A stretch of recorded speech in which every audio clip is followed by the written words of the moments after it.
بسم اللہ الرحمن الرحیم۔ تو ویڈیو میں آگے بڑھنے سے پہلے آپ لوگوں سے گزارش ہے کہ میرا یوٹیوب چینل قاسم انصاری کو سبسکرائب کریں اور گھنٹی کے بٹن کو دبانا نہ بھولیں تاکہ میری ہر آنے والی ویڈیو آپ تک پہنچتی رہے، اور اگر ویڈیو اچھی لگے تو ایک لائک ضرور کریں، تو اور میری ویڈیو کو آگے بھی شیئر کریں۔ شکریہ۔ اعوذ باللہ من الشیطان الرجیم، بسم اللہ الرحمن الرحیم۔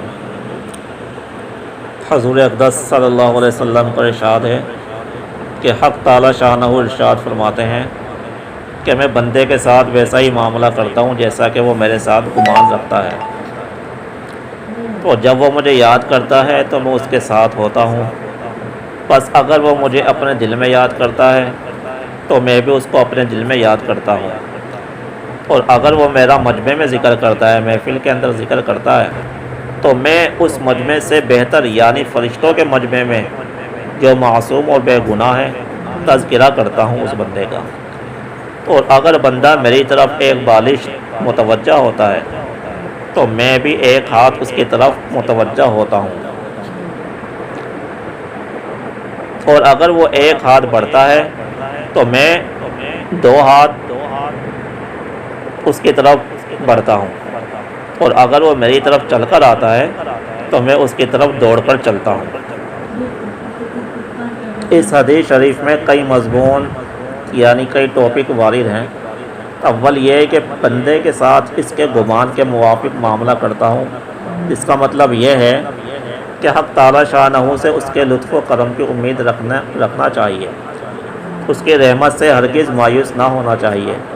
یقیناً ہم لوگ گناہ گار ہیں اور سراپا گناہ، اور اپنی حرکتوں اور گناہوں کی سزا اور بدلے کا یقین ہے، لیکن اللہ کی رحمت سے مایوس بھی نہیں ہونا چاہیے۔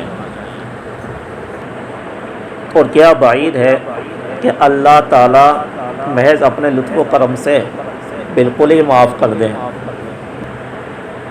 حق تعالیٰ شانہ شرک کے گناہ کو تو معاف نہیں فرمائیں گے، اس کے علاوہ جس کو چاہیں گے سب کچھ معاف فرما دیں گے، لیکن ضروری نہیں کہ معاف فرما ہی دیں۔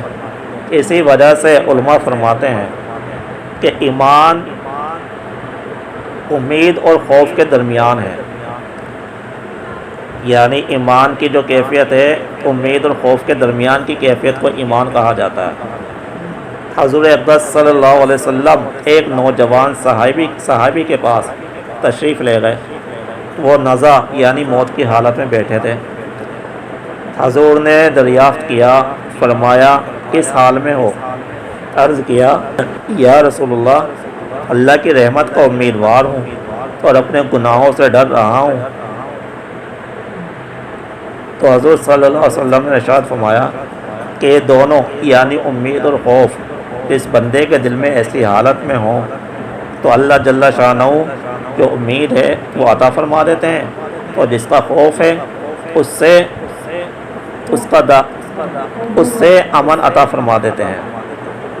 ایک حدیث میں آیا ہے کہ مومن اپنے گناہ کو ایسا سمجھتا ہے کہ گویا ایک پہاڑ کے نیچے بیٹھا ہے اور وہ پہاڑ اس پر گرنے لگا، اور فاجر شخص گناہ گار جو شخص ہے وہ گناہ کو ایسا سمجھتا ہے گویا کہ ایک مکھی بیٹھی تھی اڑا دی، یعنی ذرا پرواہ نہیں ہوتی۔ مقصود یہ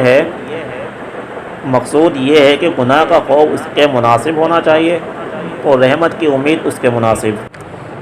اللہ تعالیٰ سے دعا ہے کہ اللہ پاک ہمیں اپنے دین کے راستے پہ چلائے اور قرآن و سنت پہ عمل کرنے کی توفیق عطا فرمائے۔ وآخر دعوانا الحمد للہ رب العالمین۔